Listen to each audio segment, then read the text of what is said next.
came out of like some discussions about, you know, where some of us wanted to go, and like Nelson was in another band that he kind of felt like he wanted to go a different direction from an idiomatic standpoint. With me. Yeah. That is true. Alec was in the band. Yeah, Nelson and I trying were... to leave that out.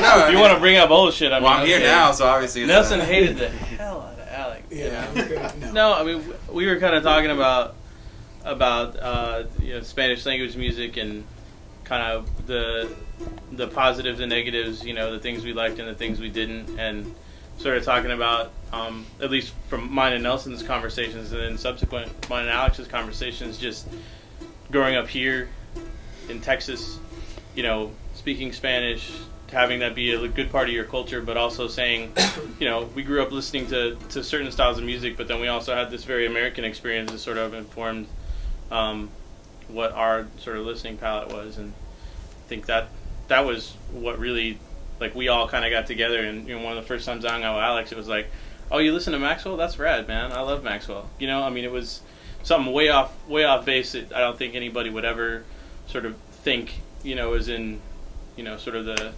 sphere of what we. But one of the other things was like the Smiths, you know, 80s music, you know, I mean, all of that stuff we always got into, and that was, you know, a good part of what we listened to growing up.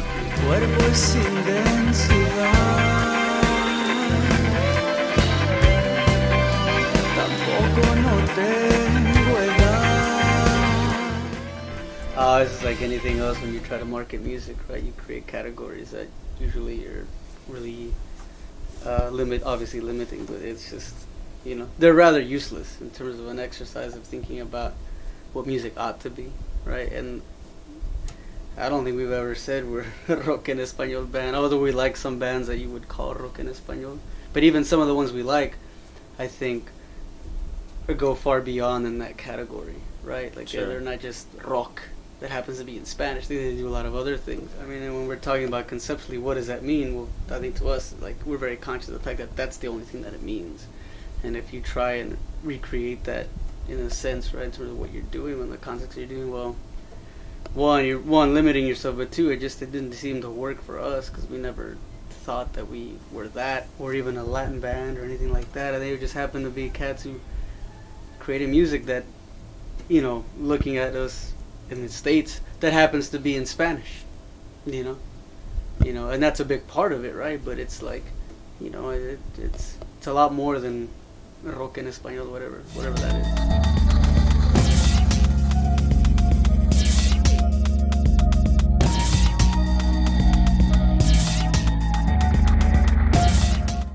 Yeah, we've never been a jammy band. I think there's a sensibility about us that we like songs. Sure. So I think for us, like, it was always about crafting songs, right? So when we came together, it was always like these very clear ideas that, like, hey, I'm writing something, and let's really sort of put it together, right? Sometimes very meticulously, sometimes it came easier than others or whatever, but it was always about, like, there are these things, right? These ideas that we want to do that. I don't think we've ever had that experience. It works when you're younger, because you don't have anything else to do. But when you get to be, like, older, it's like, no one's got time to come in the room and fucking jam out for 2 hours. I mean, you know, it's fun. And sometimes we'll actually sometimes we'll actually just mess around. Like, we'll come to practice and we'll, like, 45 minutes will go by and we've just been, like, fucking around on, like, just funny stuff. Yeah. What's unique about this band, and let's take like popular Billboard bands, for example. You always hear about those bands are working on an album. Like, we don't have an idea when we come into practice. We work on a particular song. We're not crafting like this idea of a concept idea for an album. So like every song isn't going to sound like nothing sounds the same. Every single song we write, you know, like tonight we may work on a cumbia, and then the very next thing we're going to work on is going to sound completely different. There'll be a lot of rock element. There'll be some indie. There'll be experimental all over the map.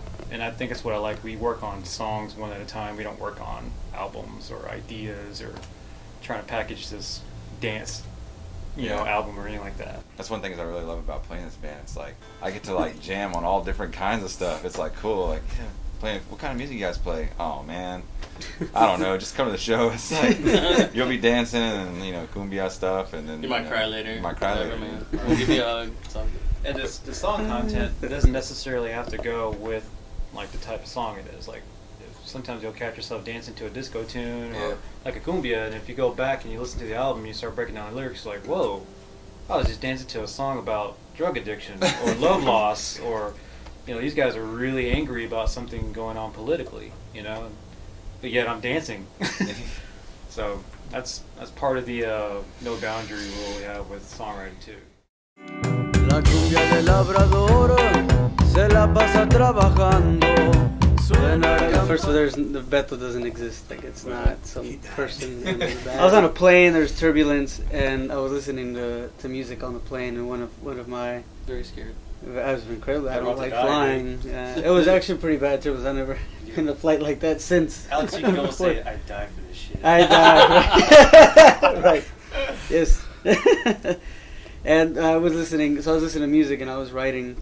I was going to Portland or Seattle. I forget which one. So we're going over the Rockies, and there was weather, and like it was rather frightening. And I was listening to one of our favorite bands is Elbow. Guys from Manchester, and there's this wonderful song. It's on the title, not the title track, but the beginning track of that first major record. It's a song about one of the lyrics that a vamp song is about driving. So that's where the kind of manejando came from. And Beto was just, again, that could have been anybody's name, really. It was the first time we went on tour, so that was, 4 years ago or something like that? Something like that, And so we have been going through, we went from Austin, like, all the way down I-10 to L.A., and one of the last gigs we had was up in San Francisco. And I think on the way up there, we were all a little slap-happy and a little way tired doing a bunch of stupid stuff, and so we were talking on the way up there, like, we gotta come up with something, man, because the woman in Tucson asked us on the radio, so what's up with your band name? We're like, I don't know, just a name. And then it was like Dead Radio Air, which is awesome. It's exactly what you want. So we came up with this story that the next person that asked us that question, we were going to tell them that Beto's dead, and we didn't want to talk about it. And so He used to be in the band. Yeah, he used to be in the band. We don't want to talk about it. It's a really painful experience. And so it happened to be that it was this woman from some TV station in San Francisco, and we were all staying there after the gig. And she's like, "So what's up with Maneja Beto? Where did that name come from?" And she goes like this, and he's all, "Oh, she died. He died, man. We don't want to talk about it." And I swear there was 15 seconds of just dead. Yeah, all of us like, just. I don't even know if we meant to do it, but everyone just kind of like got straight faced and like put their head down. And it was like after a gig, so everyone was pretty tired already. Yeah, it was cold. The time it was awkward for a good like 10-15 seconds. Just like it was the longest, probably the longest 15 seconds of silence, and I was really trying not to laugh. I was like, I had to turn my head away, and so I'm sure that looked a lot more dramatic, and it was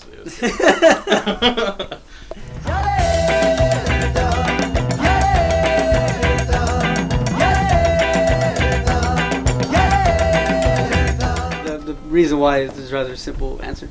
I'm a PhD student at UT, and I had to go do some research in Mexico, so I was gone. In what, music? Anthropology, although Oh. some of the research that I do does deal with music. But yeah, so I was gone doing research. Yeah, it wasn't because we couldn't stand each other. No, I figured, yeah.